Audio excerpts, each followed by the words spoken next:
Hola, queridos amigos. Bienvenidos a una nueva entrevista con mi querido maestro Lorenzo Peña. Estamos en una serie acerca de su vida y sus proyectos. Vamos a continuar en el presente episodio haciendo un análisis de la lógica jurídica.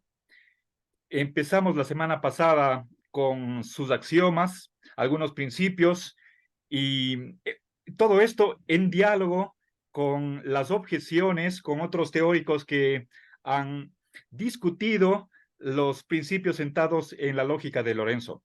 El trabajo no está terminado. Hoy día vamos a una segunda parte en la que examinaremos las reglas de inferencia de la lógica nomológica propuesta por Lorenzo. Y en una segunda parte, hoy día mismo, pasaremos revista a la propuesta de la lógica deóntica estándar en la versión de los filósofos Alchurrón y Bulligin. Entonces, el episodio de hoy es muy interesante como los otros. Bienvenido, Lorenzo. Muchas gracias por tu tiempo. Empezamos. Lorenzo, si no estoy mal, tu sistema de lógica nomológica tiene tres reglas de inferencia. Empecemos por el, la, aquella regla que nos dice que la licitud, o que las verdades, a ver, perdón, la licitud de lo necesario. Hay una correlación entre lógica deóntica y lógica modal, aquella que tiene que ver con las modalidades de necesidad, posibilidad, contingencia. Tú criticas que esa idea de que la lógica jurídica no puede ser meramente un calco de la lógica modal, pero una de las reglas tuyas es la de la licitud de las verdades necesarias. ¿Podrías comentar, por favor, esta regla? Sí, vamos, primero vamos a verla con notación para que todo el mundo la vea. ¿Qué es la primera? En este, en este, en esta lista hay tres. La de más arriba es aquella a la que tú te refieres, la licitud de las verdades necesarias. Es decir, que de la premisa de que tal hecho sucede necesariamente, se deduce que tal hecho es lícito. Luego veremos la regla de equivalencia, de que de la premisa de que es una verdad necesaria que A y B se implican mutuamente, o sea, de la equivalencia necesaria entre A y B, se sigue que la obligatoriedad de A y la de B también se implican mutuamente, o sea, son equivalentes. Y el tercero, que es la tercera regla, mucho más problemática, debatida, polémica y desde luego no sin problemas, es la regla de permisión que nos dice que cuando no se deduce en el sistema la obligatoriedad de A, cabe deducir en ese sistema la licitud de no A. O de otro modo, alternativamente, cuando la prohibición de A no se demuestra, se deduce la licitud de A. Bueno, pues vuelvo a la primera, que es la que tú me has planteado. Lo necesario es lícito. Primero, ¿por qué lo he formulado como regla de inferencia y no como axioma o esquema axiomático? Podíamos, lo que hay a la izquierda, unirlo con lo que hay a la derecha, sea, la premisa con la conclusión, por la flecha implicativa y hacer un axioma. Bueno, si el axioma vale, automáticamente por modus ponens, por la regla normalita y corriente del modus ponens implicativo, derivamos la regla. Pero de que la regla sea abrazada, adoptada en el sistema, no se sigue forzosamente el axioma. El axioma es un poco más fuerte. Quizá simplemente por prudencia. Si lo ponemos como axioma, hay que pensar bien qué repercusiones va a traer eso al introducir cuantificadores. Y ese es un problema. Hay que coger papel y lápiz y hacer cálculos, pero primero por prudencia, simplemente me he quedado en la regla. Segundo, porque no he sentido la necesidad del teorema. A efectos prácticos me vale con la regla.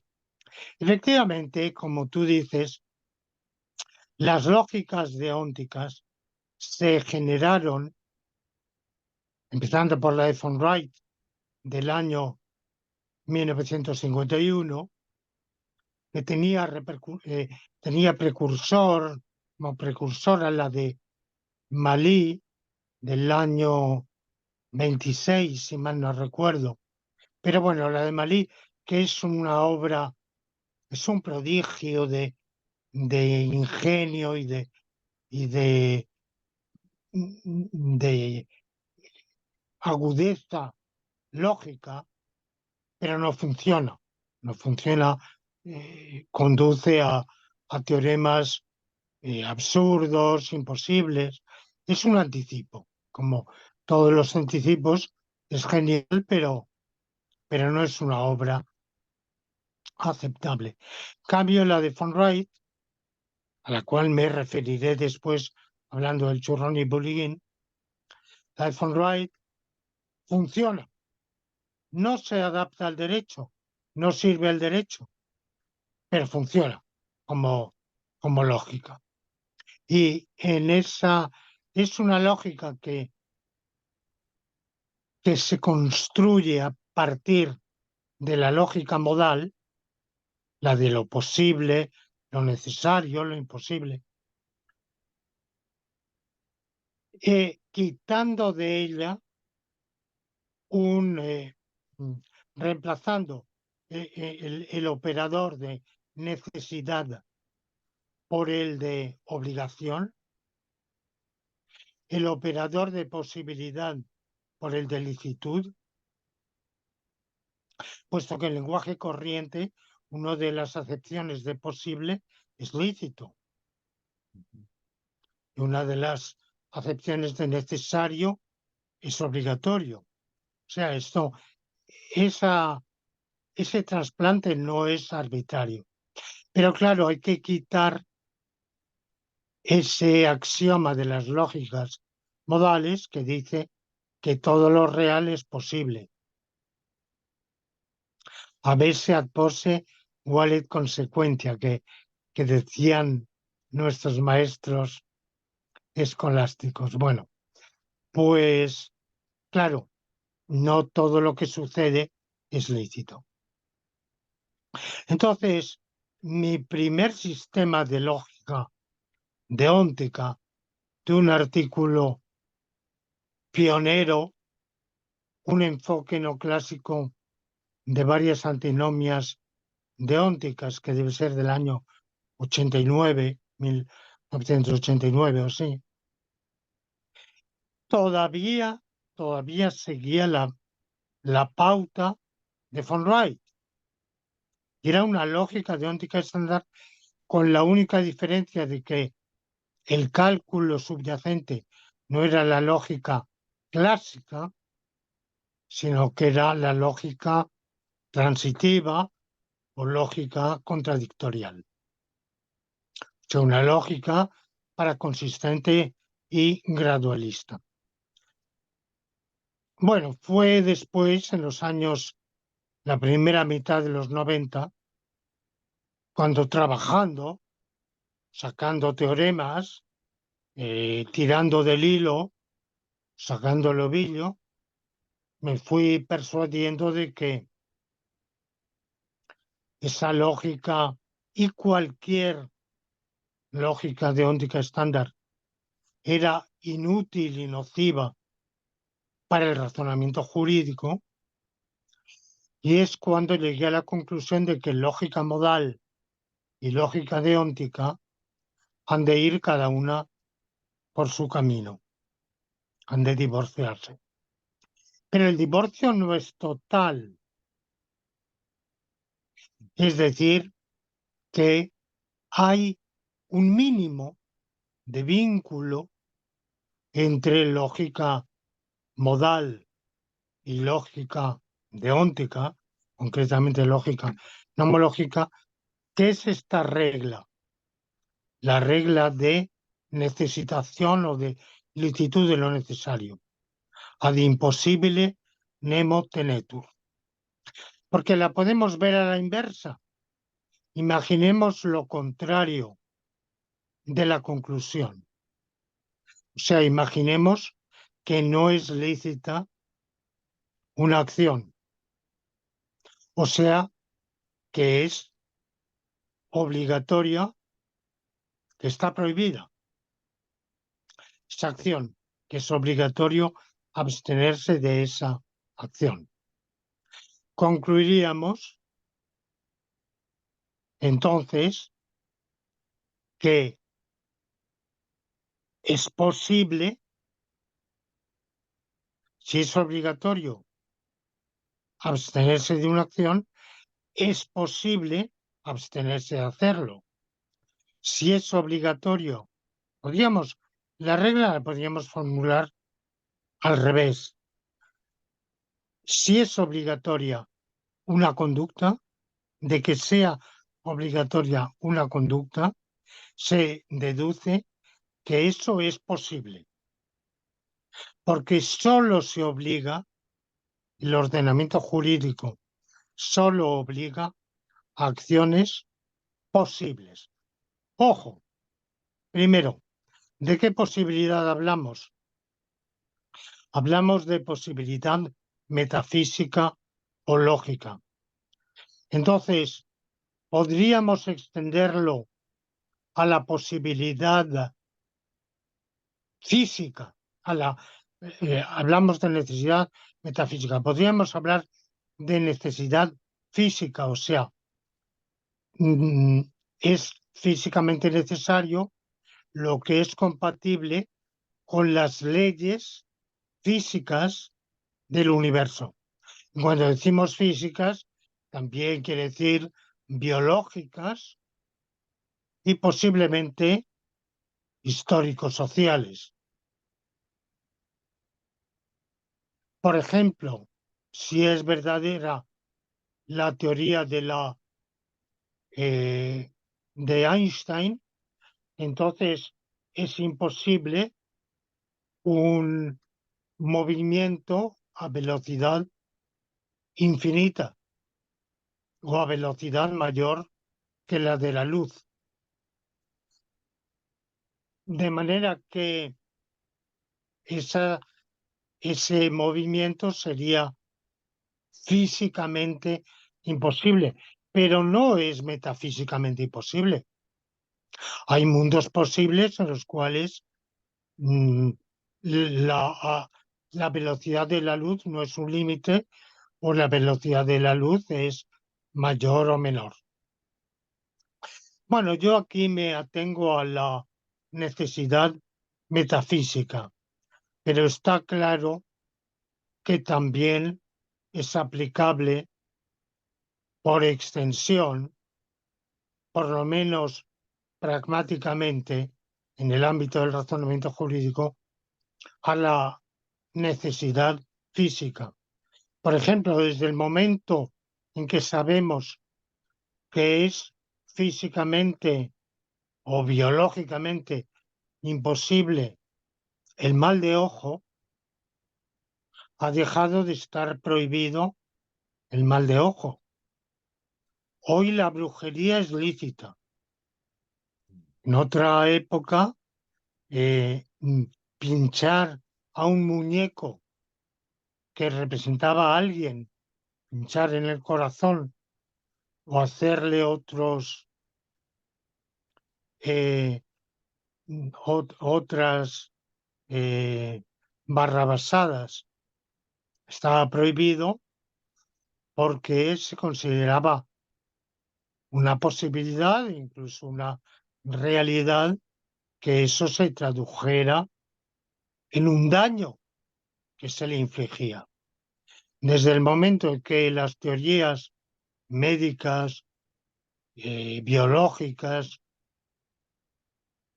e incluso físicas han excluido semejante tipo de acción causal como físicamente imposible, aunque sea metafísicamente imposible, bueno, eso ha dejado de ser prohibido.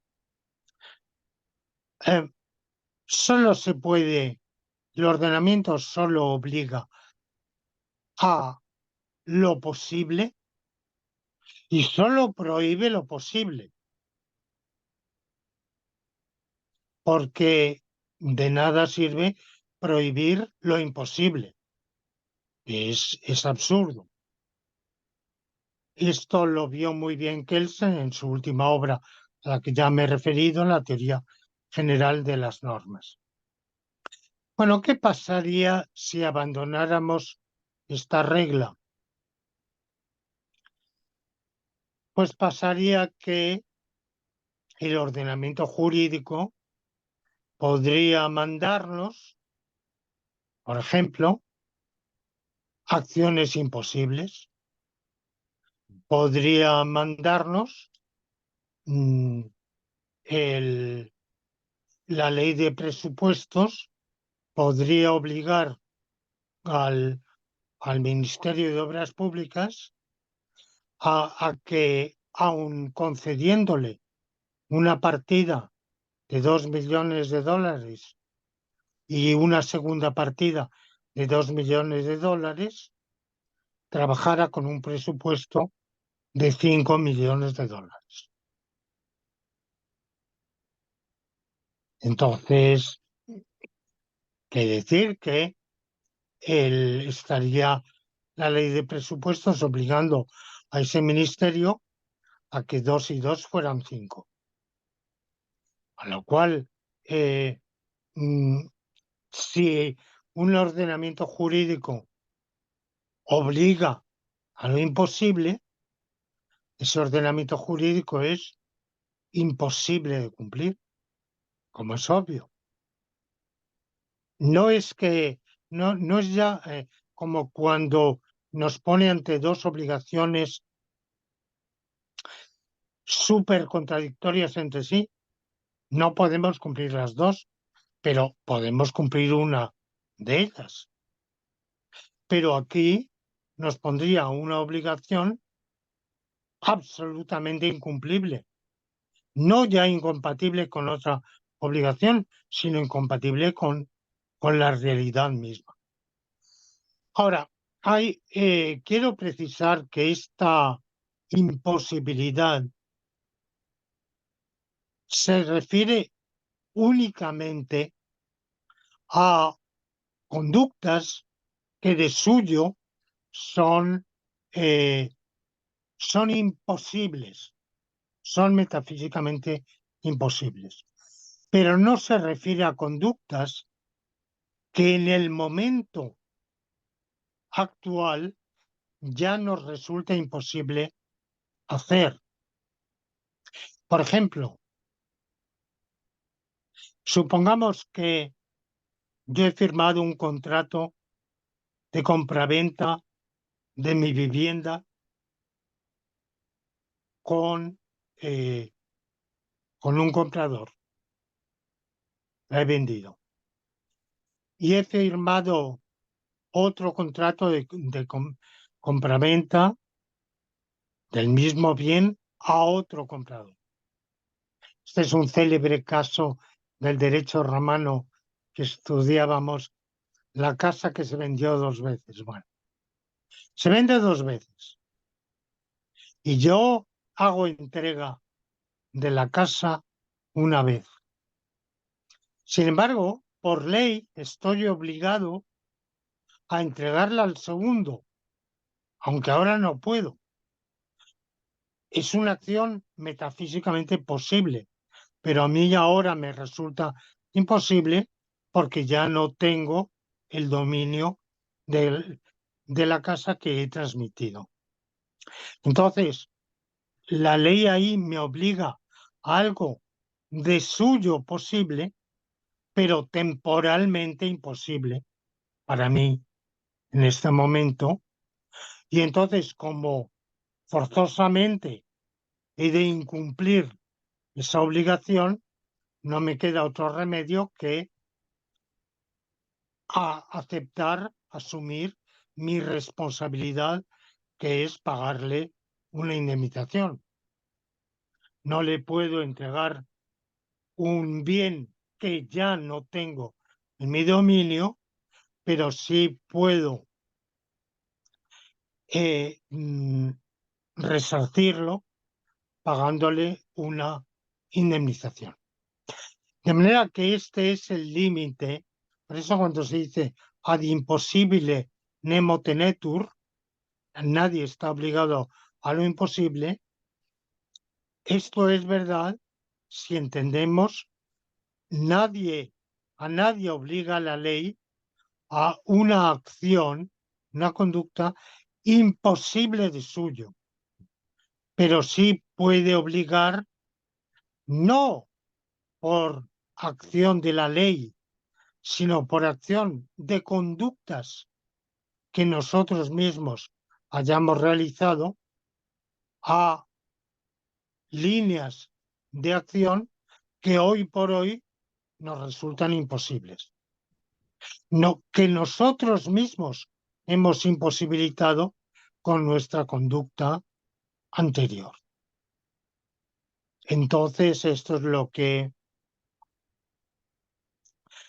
determina que esta ley, esta regla de diferencia, sea imprescindible para la lógica nomológica. Es una regla que introduje tardíamente, precisamente porque durante años ese afán de deslindar la lógica deóntica de la lógica modal me había hecho no incluir en la lógica deóntica ningún axioma ni regla de inferencia que contuviera el operador modal de necesidad o de posibilidad.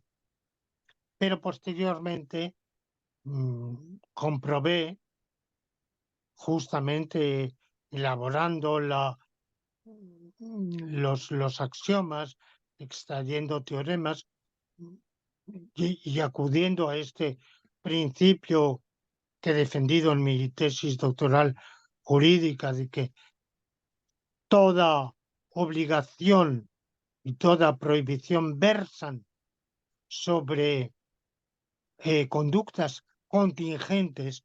Bueno, esto ya lo sostuve en un artículo muy largo, muy anterior que se llamaba Necesidad y contingencia. No, perdón, normatividad y contingencia. Es un artículo de hace, no sé, hace ya años, debe ser del año 8, el año 9, por ahí,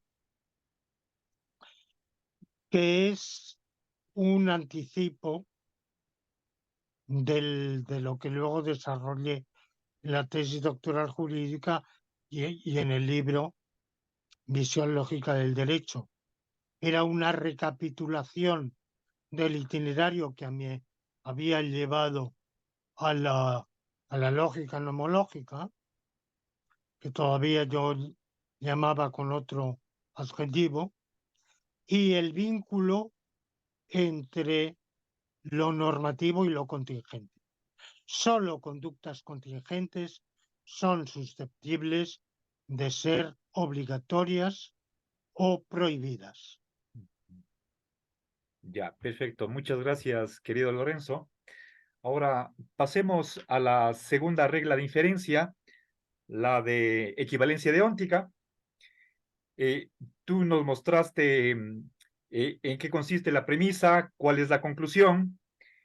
Aparentemente, parecería que es una regla de inferencia obvia, en el sentido de que si estamos hablando de equivalencia necesaria entre dos hechos o acciones, entonces lo que se dice de la una también se tiene que decirse de la otra. Y por lo tanto podríamos aplicar el calificativo de obligatorio, prohibido o lícito, tanto a la una como a la otra. Eh, Supongo que, al igual que sucede con el principio de identidad, hay lógicos que rechazan esta regla de inferencia. Entonces, por favor, cuéntanos cuál es tu razonamiento a favor de dicha regla.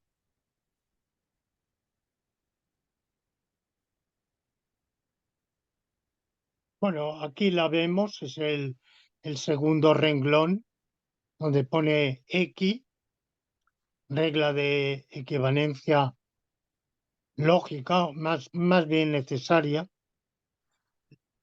Cuando es una verdad necesaria que A implica B y B implica A, o sea que A y B se realizan en la misma medida, la una que la otra, entonces también la obligación de A implica la de B y viceversa. La obligación de B implica la de A. Bueno, pues sí, es obvia. Yo no conozco, no, no me he encontrado ni entre los lógicos deónticos, ni entre los juristas, ni filósofos del derecho, a nadie que la cuestione. Pero como sí he encontrado a colegas filósofos del derecho que consideran que la lógica no le hace falta al derecho, ninguna lógica, yo me pregunto si ellos no tienen ninguna lógica, ni por tanto ni siquiera esta regla, cómo se las apañan para cuando la ley prescribe una pena de 5 años de privación de libertad, explicar en clase que el reo de ese delito tiene que cumplir una pena de 5 años de cárcel o de reclusión, o como lo queramos llamar. Bueno, esto es así porque reclusión, privación de libertad, encarcelamiento son sinónimos, por lo menos son sinónimos a estos efectos, porque es posible que haya contextos de locución en los cuales la palabra, esos vocablos no se usen exactamente en el mismo sentido. Hay lingüistas que elaborando la semántica sostienen que en la lengua natural no hay sinónimos perfectos, que toda palabra transmite, vehicula un matiz semántico que ningún sinónimo transmite. Bueno, si esto fuera así, Es una teoría que parece atractiva porque uno puede decir el idioma no, por un principio de economía, si el idioma ha aceptado en su acervo, en su vocabulario, dos palabras y no una, si transmiten exactamente lo mismo, la una está de más. Esto plantea problemas, por ejemplo, de idiomas como el inglés, que para muchísimos conceptos y objetos tiene una palabra de origen anglosajón, por tanto germánico, y otra palabra de origen latino o franco-normando. Como mínimo, nuestro idioma es riquísimo, nosotros no manejamos más que una pequeña parte. Cuando leemos a los clásicos tenemos que acudir al diccionario para aprender palabras que no siempre, yo trato de memorizarlas, pero no siempre lo consigo. Pero claro, el inglés lo es mucho más. El inglés tiene un vocabulario que a nosotros nos resulta más fácil adquirir aquella parte del vocabulario que es de origen latino o franco-normando y más difícil la que es de origen germánico. Bueno, pero si es así, querría decir que el inglés es intraducible y que lo que dice un inglés no lo podríamos decir nosotros. Y luego plantea el problema de que cuando uno mismo escribe un artículo o cualquier otro escrito y se da cuenta de que está repitiendo mucho una palabra, busca el diccionario, el thesaurus, y busca eh, sinónimos para reemplazar, porque hay una cacofonía en repetir lo mismo. Es lo que hace muchas veces la mala prosa de algunos académicos, juristas, filósofos, historiadores u otros, que no se dan cuenta de que en una página han repetido 6, 7, 8 o 10 veces la misma palabra, bueno, lo cual es un mal estilo. Bueno, yo creo que efectivamente las palabras no están de más, pero la diferencia puede no ser semántica, sino pragmática. Es decir, que sabemos muy bien que padre, papá y papi denotan lo mismo, la misma relación, pero hay contextos de locución en los cuales la una es apropiada y la otra no. La más neutra es padre, pero si han operado a un colega, pues yo normalmente por mayor acercamiento le diré, le han operado ya a su papá. Eh, bueno, esto depende también de los sitios, ¿no? Pero vamos, yo por lo menos personalmente utilizo esa fórmula. Podría decir, le han operado ya a su padre. De manera que semánticamente yo creo que debemos admitir los sinónimos y por supuesto lo mismo se aplica a oraciones de construcción un poco diferente, pero con el mismo significado. Que pongamos delante el complemento directo y detrás el indirecto o viceversa. O en español que pongamos delante el sujeto o el verbo. Bueno, si las dos oraciones significan lo mismo, entonces son necesariamente equivalentes.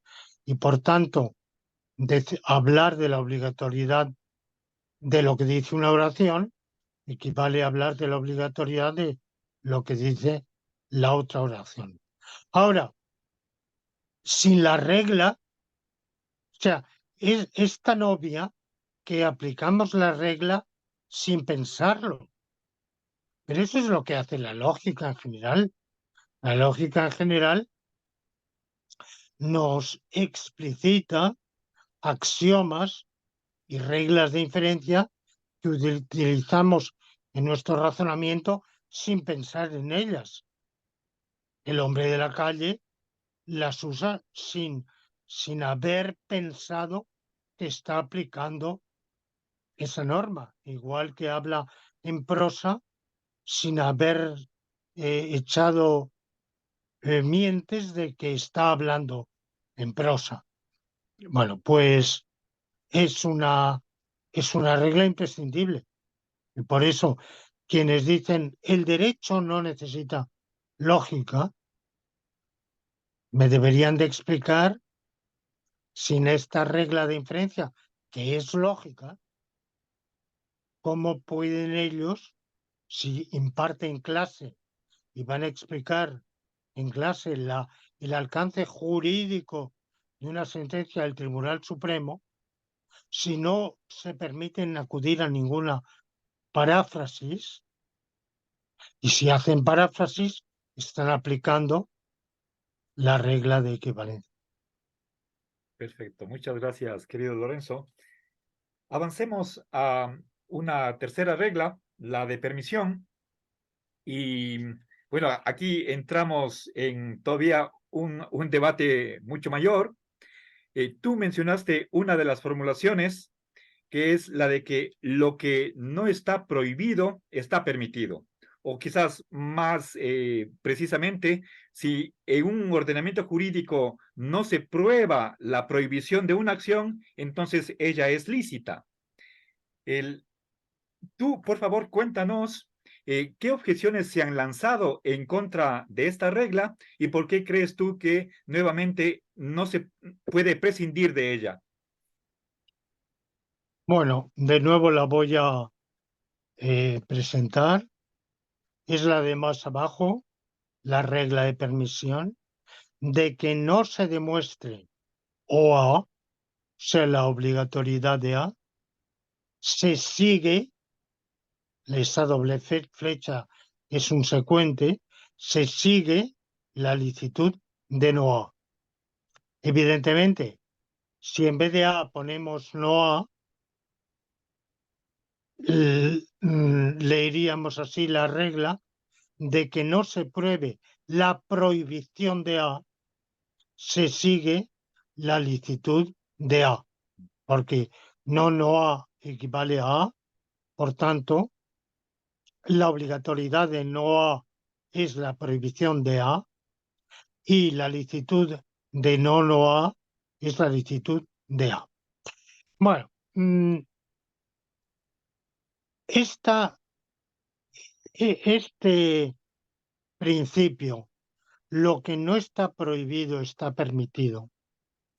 Es un principio viejísimo, incorporado al pensamiento jurídico desde la antigüedad, y, pero, pero solo el utillaje, el instrumental de la moderna lógica matemática nos permite finalmente entenderlo según yo lo acabo de formular. El maestro Eduardo García Maínez, en una de sus obras, no recuerdo cuál, le dedica a discutir este principio unas 10 o 15 páginas y concluye que es verdadero, pero que es una mera tautología, porque decir que lo no prohibido está permitido es decir simplemente que no obligatorio no A equivale a lícito A. En esa formulación, evidentemente, se trata de una mera tautología, porque por definición eso no nos dice ni más ni menos que lo lícito es lícito, que lo no prohibido no está prohibido. Bueno, o sea, no nos diría nada. Pero cuando la gente argumenta y los filósofos y los juristas argumentan, cuando la ley no nos prohíbe una conducta, yo entiendo que nos la permite. Eso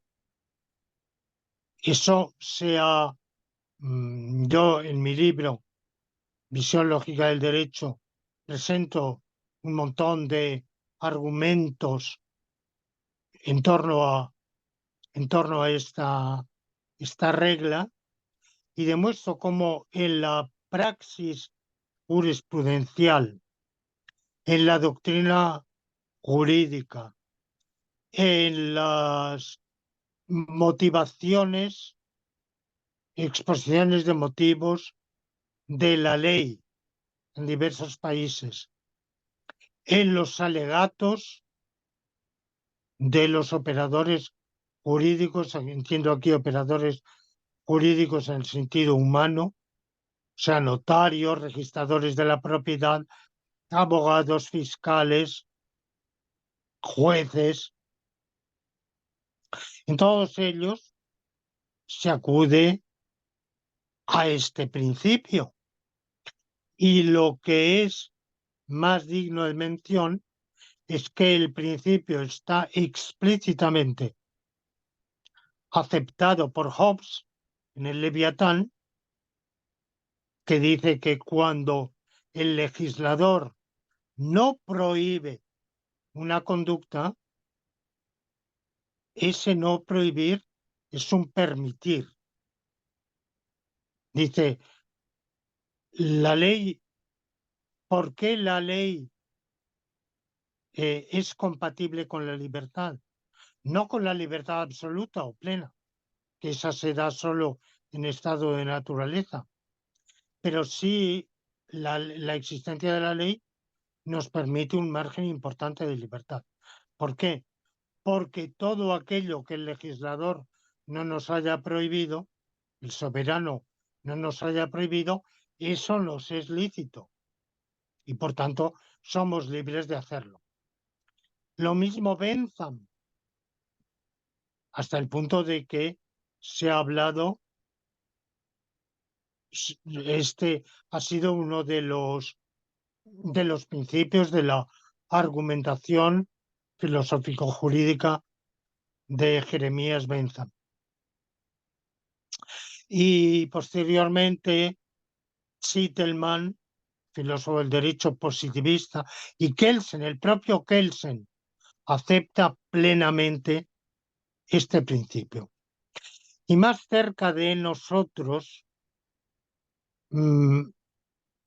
ha habido una polémica sobre las lagunas. Bueno, la polémica sobre las lagunas en el derecho es vieja, es del siglo XIX, y en este escrito de Zitelmann, en la Universidad de Bonn, en el año 1900, si mal no recuerdo, dedicado a las lagunas en el derecho, a pesar de que él es uno de los primeros positivistas jurídicos, dice que niega la existencia de lagunas porque afirma que cuando el derecho no nos prohíbe una conducta, nos la está permitiendo. Pero luego han venido al churrón y bullying, a quienes nos referiremos un poco después, que han dicho una conducta puede no estar ni permitida ni prohibida. Es decir, que en el ordenamiento jurídico no se, no se deduce la prohibición, pero tampoco se deduce la licitud. Y un ordenamiento así es concebible. Si el ordenamiento eh, que jurídico real es así o no es así, es una cuestión empírica. Bueno, frente a ellos ha habido un filósofo del derecho inglés que creo que ha muerto hará un par de años, muy, muy célebre, positivista a carta cabal como ellos, pero en esto de otra opinión, que es Raz, R-A-Z, y Raz sostiene, yo discuto los argumentos de Raz en mi libro, y sostiene que el mero hecho de que una conducta no esté prohibida, en la práctica equivale a que esté permitida. En la práctica, ¿por qué? Porque supongamos que la conducta no está prohibida. Por ejemplo, que una pareja se bese en la calle, pero se bese delante de una iglesia. Pero yo entiendo que eso es prohibición porque es un atentado al pudor. Ya hay un artículo del Código Penal que el que cause escándalo eh, con un atentado al pudor pues será castigado con una pena de tanto. Y lo llevo ante el juez y el juez de instrucción considera que la ley no prohíbe eso, esa conducta no es tipificable, por tanto eso no está prohibido e inadmite mi, mi querella o mi demanda, mi acusación. Bueno, eso en la práctica es tratar el caso como que está permitido. Esa conducta está a efectos prácticos, eso es permitir. La dificultad con la solución de RAD es que el juez, en ese caso, está obrando en un terreno en el cual él actúa diciendo la ley no me permite perseguir esa conducta y no la permito y no la persigo, pero no hace solo eso, hace otra cosa. Es que bloquea la acción persecutoria, bloquea la demanda o la querella y con su omisión da carta blanca a que esa conducta se siga realizando. ¿Qué es lo que le permite en virtud de qué le, qué le, qué lo faculta para hacer eso? Y la polémica ha continuado más recientemente entre nosotros la polémica entre Buligin hasta que murió, hace pocos años murió muy mayor, y en un folleto tardío, no recuerdo el título, hay una polémica entre Buligin y todos los salchurronianos, por un lado, y los salchurronianos, por otro lado, y la polémica es, ¿es prohibido o no es prohibido? Y la polémica ha continuado más recientemente entre nosotros con la polémica entre Buligin hasta que murió, hace pocos años murió muy mayor, y en un folleto tardío, no recuerdo el título, hay una polémica entre Buligin y todos los salchurronianos, por un lado, y una excepción en el mundo de habla hispana, que es el chileno Fernando Atria.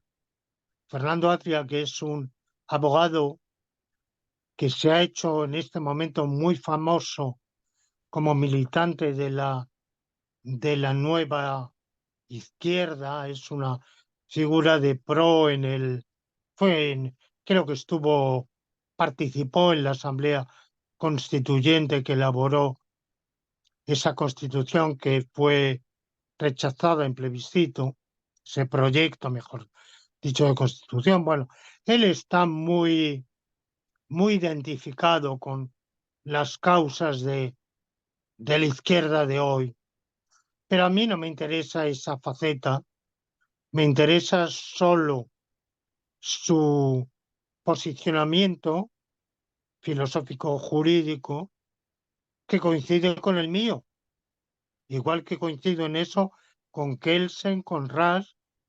Ahora, miren amigos, ¿en virtud de qué ustedes otorgan al juez esa potestad de no ya cruzarse de brazos? Es que el cruzarse de brazos, inhibirse, el juez primero no se limita a cruzarse de brazos, decir, eso conmigo no va, como si le hablan de mecánica cuántica. Mire, eso no tiene nada que ver conmigo, ¿eh? Simplemente. No, no. Él va a hacer una, una gestión de inadmisión. Como mínimo va a archivar la demanda con una diligencia y se archiva la, la, la, la demanda por mm, por no haberse señalado ninguna conducta tipificada como delito por la ley, sancionable por la ley. Bueno, pues la, l- l- aquello que les falta por entender, porque son positivistas, es que la ley no se limita a guardar silencio, sino que cuando guarda silencio contiene un, un precepto implícito que es el de permitir esa conducta sobre la cual guarda silencio.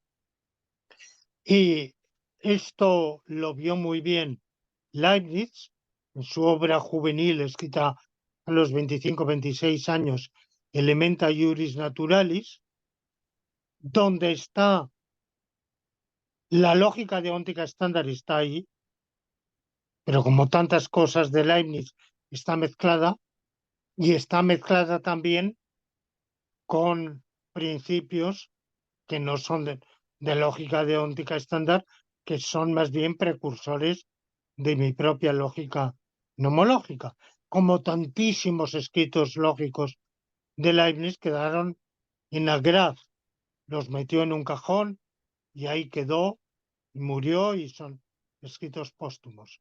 Todos ellos son joyas, son alhajas de, de inteligencia, de agudeza, pero es verdad que Leibniz, pues como no llegó a elaborar un sistema acabado, presentable, publicable, pues eso es un manuscrito, un proyecto, un esbozo.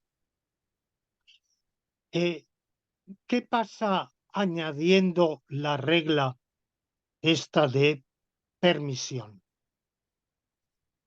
Quiere decirse que si se agrega, en virtud de que la agregamos, en virtud de que yo afirmo que todo sistema jurídico contiene esta regla, porque el sistema jurídico no se limita a las leyes positivas, porque el sistema jurídico tiene también unas normas, unas reglas de derecho natural, que el núcleo de ese derecho natural es la lógica nomológica, y que uno de los ingredientes de la lógica nomológica es precisamente esta regla de permisión. El legislador puede no haberse percatado de que ni está prohibiendo una conducta, ni tampoco expresamente la está autorizando. Puede no haberse percatado de esto, pero quiéralo o no lo quiera, gústele o no le guste, percátese o no se percate, el hecho es que su abstención de prohibir conlleva por derecho natural, por tanto por lógica nomológica, la autorización de esa conducta. Y cuando digo su abstención de prohibir, no me refiero solo a que no formule la prohibición en una cláusula, en un artículo de una ley, porque hay conductas prohibidas y, indirectamente por virtud de lo que dice no una ley, sino todas las leyes, y la realidad por el principio de consecuencia jurídica que veíamos el otro día. Hay situaciones jurídicas, hay obligaciones jurídicas, prohibiciones jurídicas que se deducen de premisas normativas más premisas fácticas. Entonces, el legislador no ha prohibido que Ignacio Rioja, para volver al ejemplo del otro día, quede libre al salir del juicio. No hay en el texto de la ley nada sobre Ignacio Rioja, pero lo ha prohibido implícitamente al afirmar: el que mate a otro dolosamente cumplirá condena de 10 a 15 años de privación de libertad. Y por tanto, cuanto el juez reconoce que se ha probado la comisión del homicidio doloso por parte de ese sujeto, Ignacio Rioja, se deduce por lógica nomológica que está obligado. Pero ¿qué pasa cuando no se deduce? Supongamos otra hipótesis en que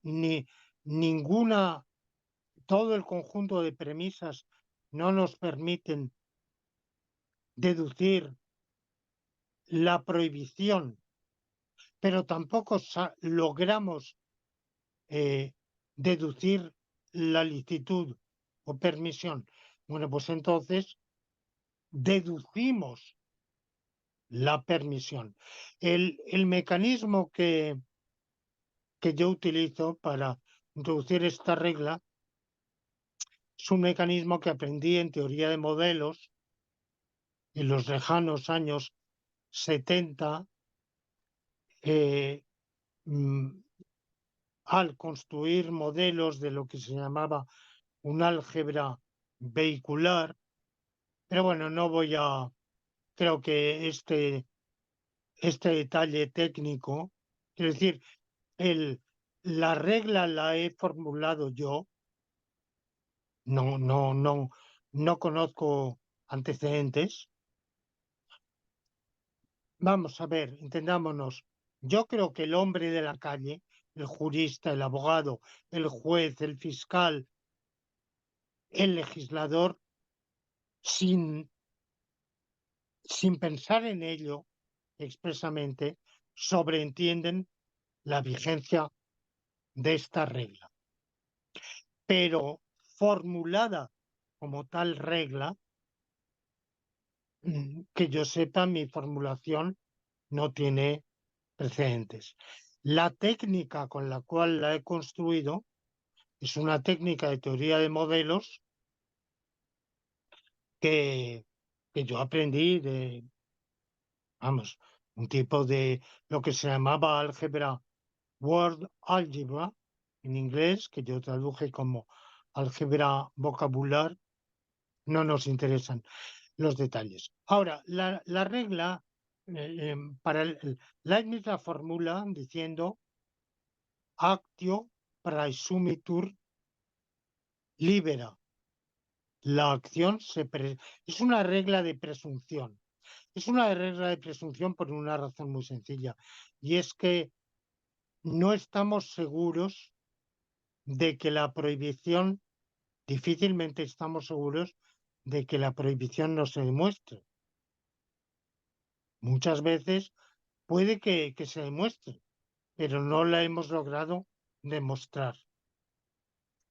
Entonces, hay un principio de derecho procesal que es iura novit curia, es decir, que el abogado y el fiscal no tienen que decirle al juez, o el demandante y el demandado en un juicio civil, no tienen que decirle al juez qué es lo que prescribe o permite el derecho. Eso lo sabe, se supone que el juez lo sabe. Bueno, eso es mucho suponer, ¿verdad? Pero, porque, claro, entre otras cosas, si hay 75.243 tratados internacionales en vigor en este momento que obligan al Ecuador, algunos de ellos de 1.735 páginas, y que hay que añadir al, al número de leyes, pues que el juez conozca todo eso, es suponerle un juicio, una capacidad intelectual que es sin duda prodigiosa. Pero vamos, para decir la prohibición no se demuestra en el ordenamiento jurídico, pues es una es un es mucho decir. En la práctica, generalmente lo más que podemos decir es no, hasta donde yo sé, no se ha demostrado esa prohibición. Pues si me lo permites, hago un pequeño inciso, eh, Marcelo, porque voy a encender la luz. Se va el Claro, sol y aquí se queda a oscuras.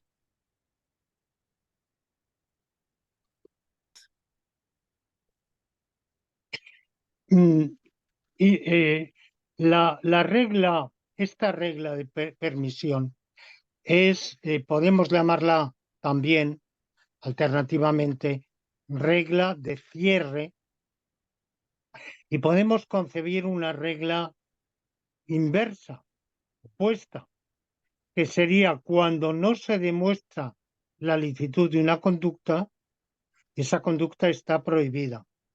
Es lo que yo llamo al principio la regla totalitaria.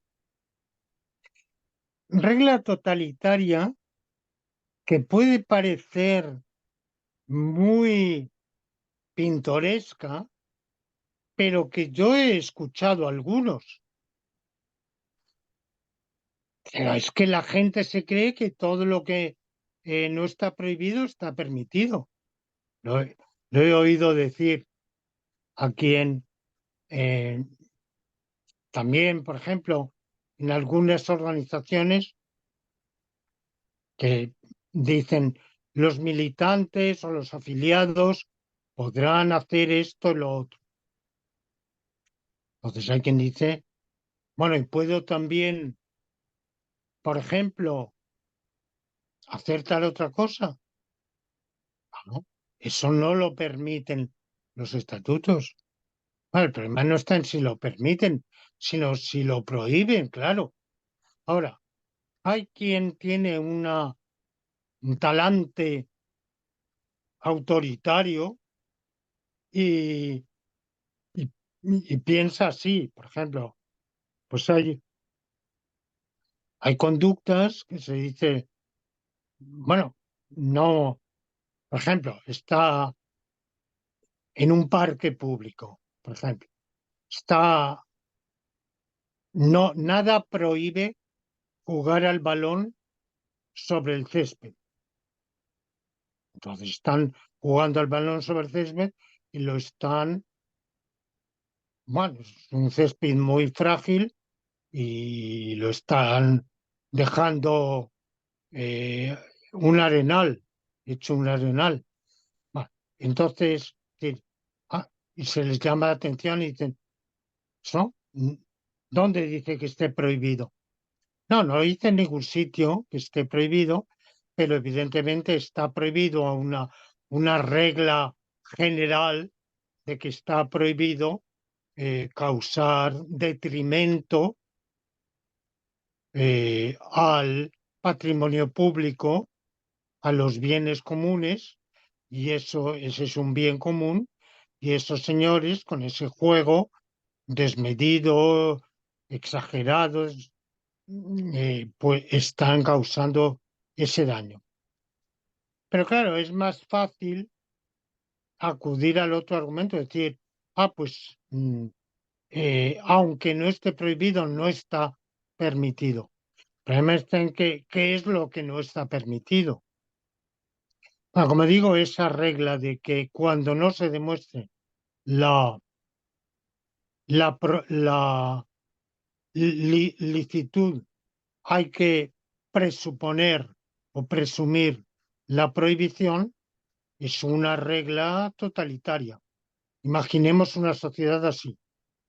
Imaginemos una sociedad en la cual nada dice la ley, ni los reglamentos, ni las ordenanzas municipales de si me puedo levantar a las 6 de la mañana, tendría que concluir que me está prohibido levantar a las 6 de la mañana. Lo malo es que también me estaría prohibido levantar a las 5 y a las 7. Y es difícil saber qué opción me queda, ¿verdad?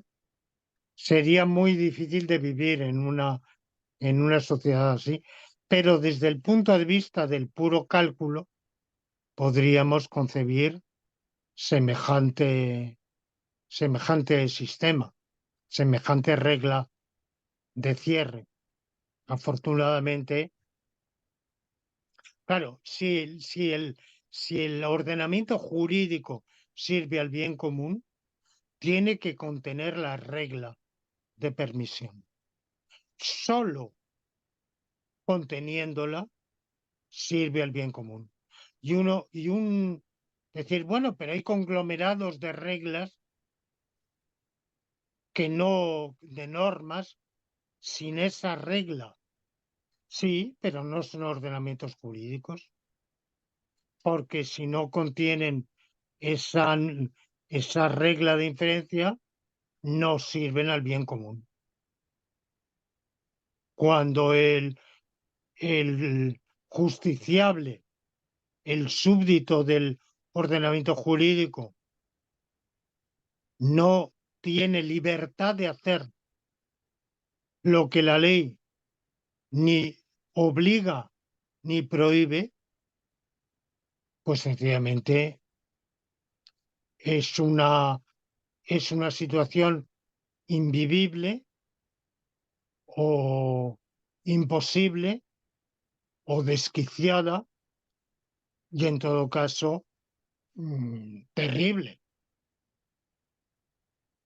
En el mejor de los casos de que el legislador lo haya previsto todo, y toda conducta la haya tipificado o bien como obligatoria o bien como, como prohibida. Eso quiere decir que ahora mismo que voy a beber esta manzanilla, que tengo aquí este vaso de manzanilla. Bueno, pues como eso ni es obligatorio ni está prohibido, pues yo tengo libertad de hacerlo, de beberlo y de no beberlo. Pero en un sistema jurídicamente totalitario, pues no, no tendría esa libertad. Bueno, creo que hay razones de más y de sobra para abogar por esta regla. Y se me ha objetado el mero hecho de que yo aduzca tantísimos ejemplos de jurisprudencia, de argumentación legislativa a favor de la regla, prueba que la regla es algo más que una mera regla lógica, porque si fuera regla lógica, ni siquiera haría falta decirla. Sin embargo, esto no es así, porque mm, evidentemente por ser una regla lógica, normalmente se usa sin enunciarla, pero, pero un jurista que quiera ahondar, que quiera ser más reflexivo, más preciso en su argumentación, aducirá la regla.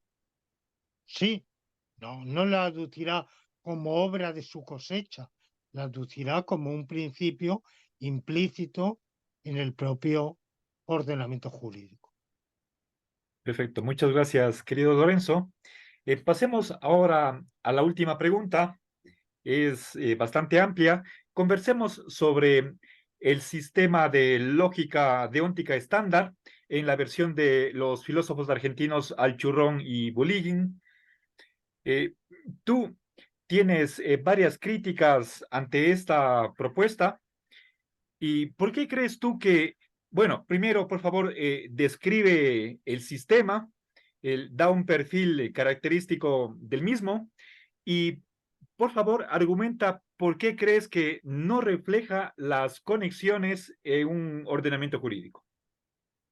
Bueno, yo voy a presentar este sistema en una reformulación que del mismo hizo el, el lógico escandinavo August. Se escribe con una A mayúscula, con una O pequeña encima de la A. No sé cómo se pronuncia esa A con O, una especie de entre A y O. Bueno, la, porque considero que la reformulación de August es más clara, más y nos sirve mejor para la discusión. Son tres axiomas, A, B y C. El A nos dice que lo necesariamente verdadero es obligatorio, no ya lícito, como dice la lógica nomológica, sino además obligatorio. El axioma B nos dice que cuando obligatoriamente una conducta, un hecho implica otro, la obligatoriedad del primero implica la obligatoriedad del segundo. Y el axioma C nos dice que en la medida en que una conducta es obligatoria, no es obligatorio abstenerse de esa conducta. Esto lo diríamos normalmente con la fórmula lo obligatorio es lícito. pero la versión de Al-Churran y Buliguín significa más bien lo obligatorio no está prohibido. Bueno, primero, todo hecho necesario es obligatorio.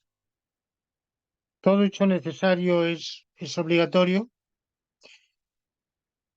Por tanto, todo hecho imposible está prohibido. Que sea imposible es que su negación es necesaria y que esté prohibido es que su negación sea obligatoria. Si todo lo imposible está prohibido, cuadrar el círculo está prohibido.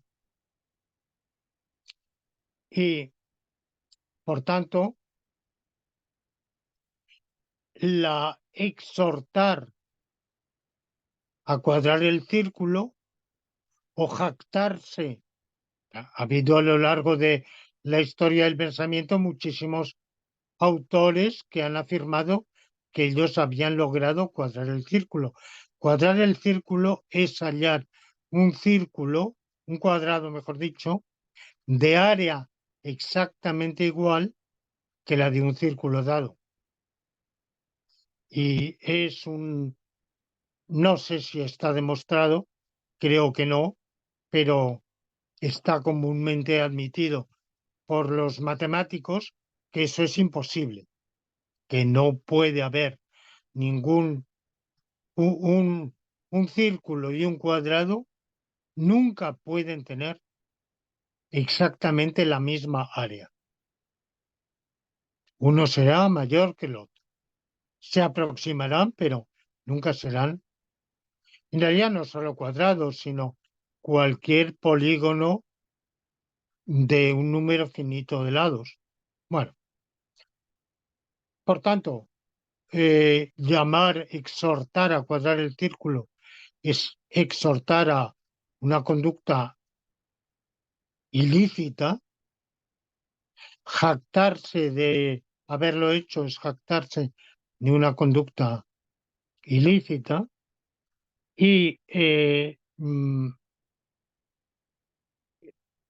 evidentemente esto vulnera esa pauta metodológica de Kelsen que dice el ordenamiento jurídico solo prohíbe acciones posibles y solo ordena o prescribe acciones posibles. Toda conducta que sea prescrita por el ordenamiento jurídico o prohibida por el ordenamiento jurídico es contingente. Y lo necesario y lo posible no son, lo necesario y lo imposible no son objeto ni de obligación ni de prohibición. ¿Qué argumentos abogan a favor de este axioma de obligatoriedad de lo necesario? En realidad, el único argumento con el cual se puede defender este axioma es que el derecho está constituido no por afirmaciones, sino por prescripciones, imperativos. La prescripción, cuando estos autores hablan de prescripción, no quieren decir forzosamente lo mismo que un imperativo, pero sí algo muy parecido. Para entenderlo, vamos a identificar prescribir con imperar o mandar. Decir es cuando el legislador dice es obligatoria tal conducta, está diciendo obren de esta manera. Cuando está prohibiéndola, está diciendo no obren de esta manera. Claro, ¿qué está diciendo cuando permite, cuando otorga un derecho? Pues algo muy raro, algo así como decir, ni, ni les digo que obren así, ni les digo que no obren así, cuando, por ejemplo, una conducta la permite sin hacerla obligatoria. Bueno, esa idea, claro, introduce que una dualidad a la cual ya nos hemos referido en una entrevista precedente, entre lo que ellos llaman eh, mm, normas y proposiciones normativas. Las normas, según ellos, según estos, los positivistas, son órdenes y las que, de manera que cuando el legislador dice es obligatorio pagar el IRPF, el impuesto sobre los rendimientos de las personas físicas, sobre esto, ese es obligatorio, es un mandamiento. El legislador está diciendo paguen el impuesto. Cuando lo dice el jurista, ya no es un mandamiento, aunque la oración sea igual, es obligatorio pagar el impuesto, dicho por el jurista, es una proposición normativa que diría, el legislador ha dicho, paguen el impuesto o algo así. Bueno, yo he dicho, eso es una complicación absolutamente inútil. Sí, ya eso lo hemos visto en entrevistas anteriores, con una ontología de estados de cosas y de situaciones normativas, podemos decir, es la misma norma, la misma situación normativa, lo que pasa es que el legislador la crea con con su acto de habla performativo, edictivo, promulgatorio, y el jurista no la crea, sino que la reconoce.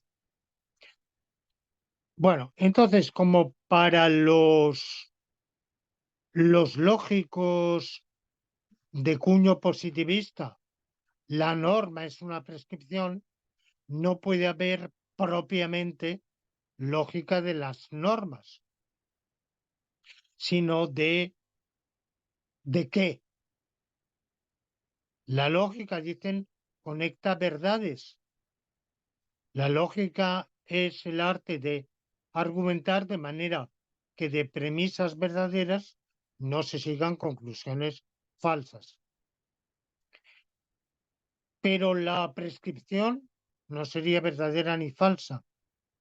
Ahora, el cumplimiento de la prescripción sí sería verdadero. De manera que la lógica deóntica pasaría a ser no la lógica de las normas, sino la lógica del cumplimiento de las normas.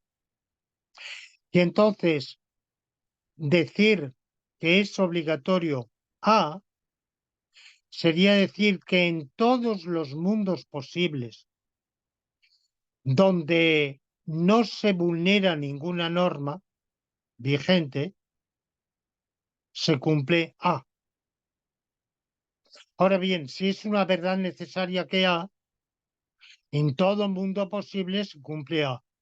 Y por tanto, en todo mundo posible donde nadie vulnera ninguna norma, sucede A. Lo malo es que esa visión de que la obligatoriedad de A equivale a que en todo mundo posible donde todos obedecen la ley se realiza A, es, eh, es inadmisible, primero porque es una hipótesis inoperante. Poco nos importa cómo serían esos mundos posibles, ideales, esos cielos. Aparte que, como bien dijo Isaías Berlín, el cielo es imposible porque no, no puede haber, no pueden realizarse al máximo todos los bienes, dado que hay conflicto entre ellos.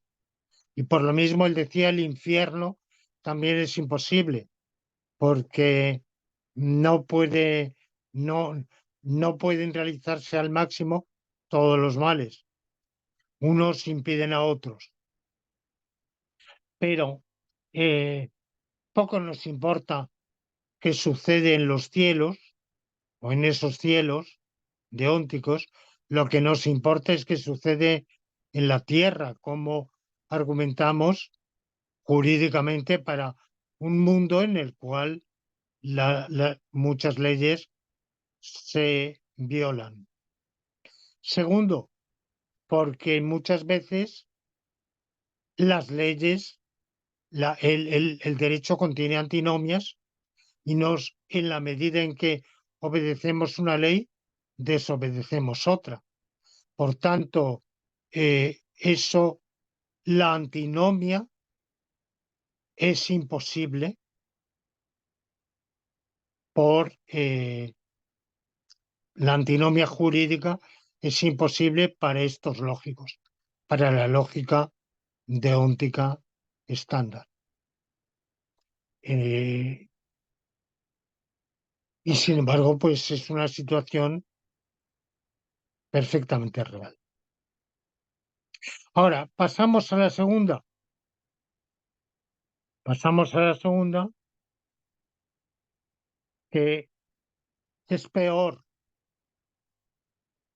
Cuando es obligatorio que A implique B, la obligación de A implica la obligación de B. Es obligatorio que el inocente sea absuelto. Ignacio Rioja tiene obligación de ser inocente. Todo el mundo tiene obligación de no haber cometido, no cometer ahora, no haber cometido, ni cometer en el futuro, homicidio doloso.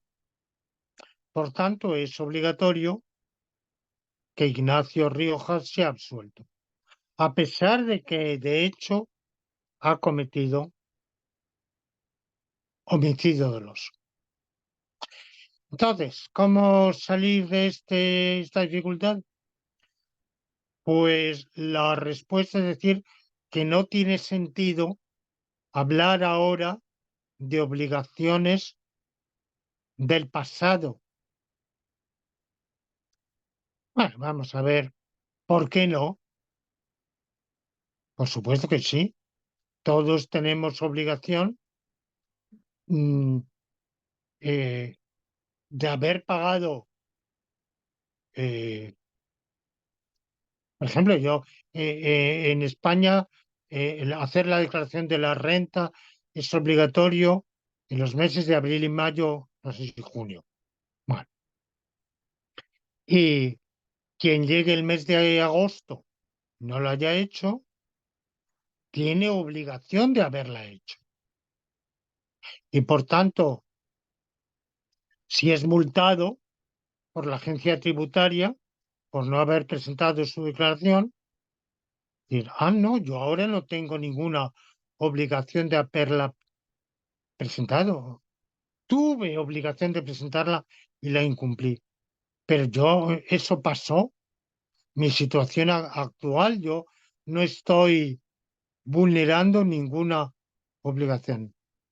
Pues no, mire usted, está vulnerando la obligación de haber presentado la declaración en el momento en que la ley le prescribe hacerlo.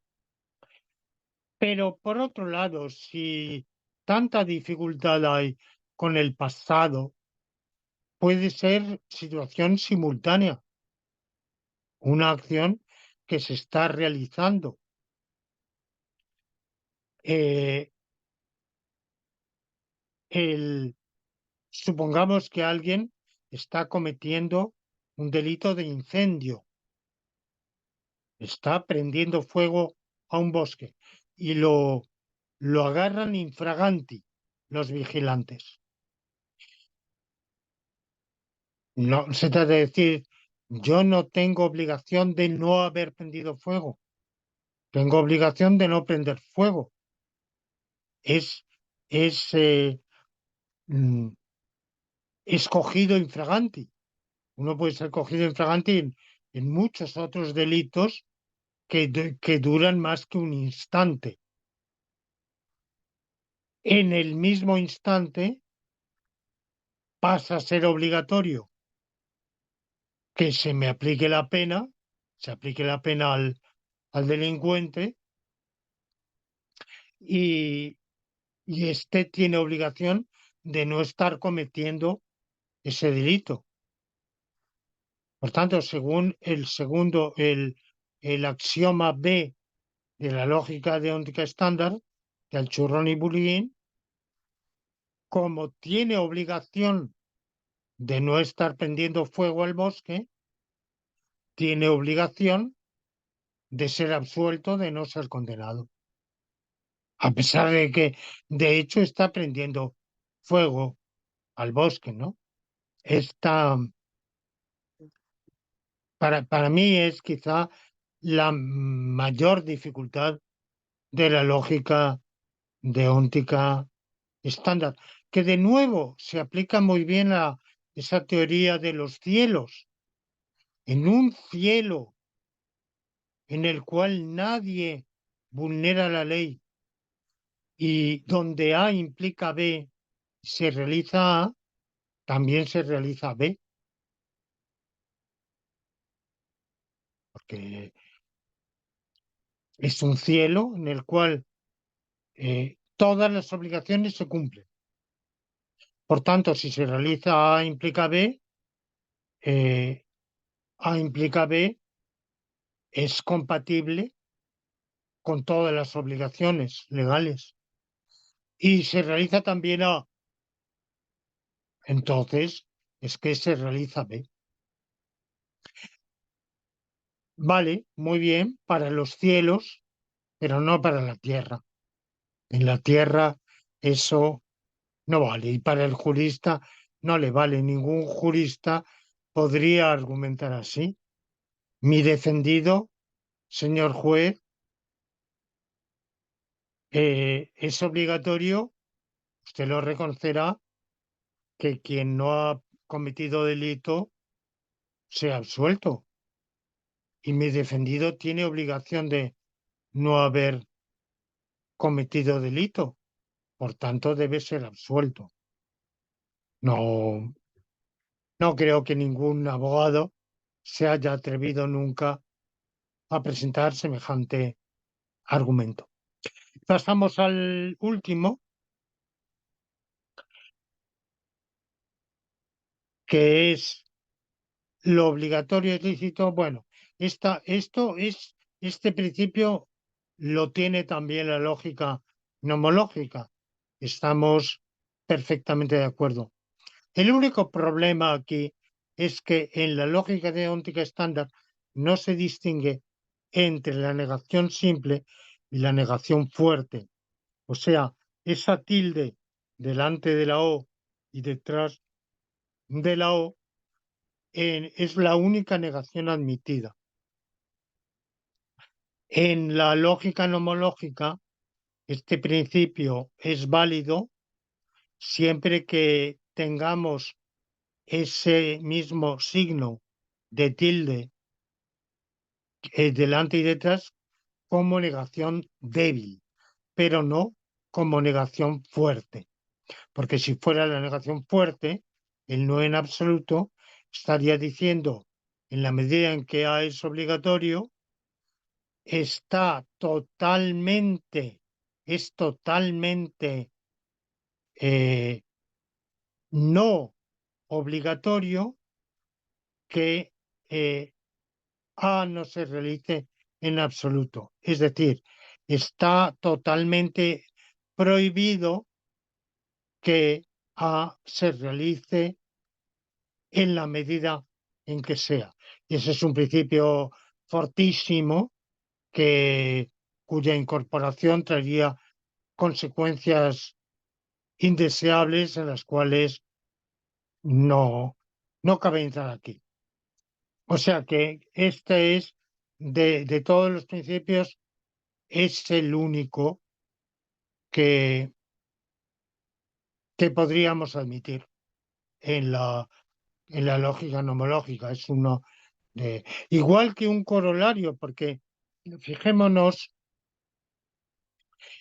vuelvo al primero, a A, lo necesario es obligatorio.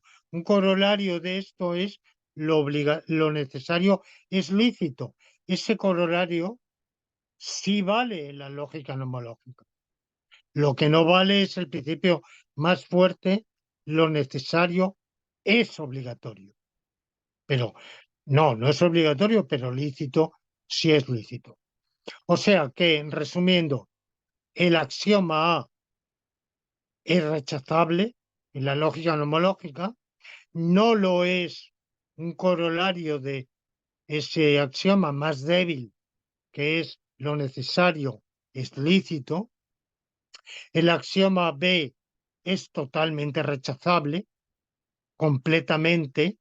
En su lugar, la lógica nomológica tiene el principio de consecuencia jurídica o modus ponens deóntico, en la medida en que es obligatorio que A implique B, y de hecho, no o A, sino A seca. A se realiza quitándole el O, en esa medida es obligatorio B. Pero tenemos que tachar esa O delante de A en la parte derecha de la fórmula.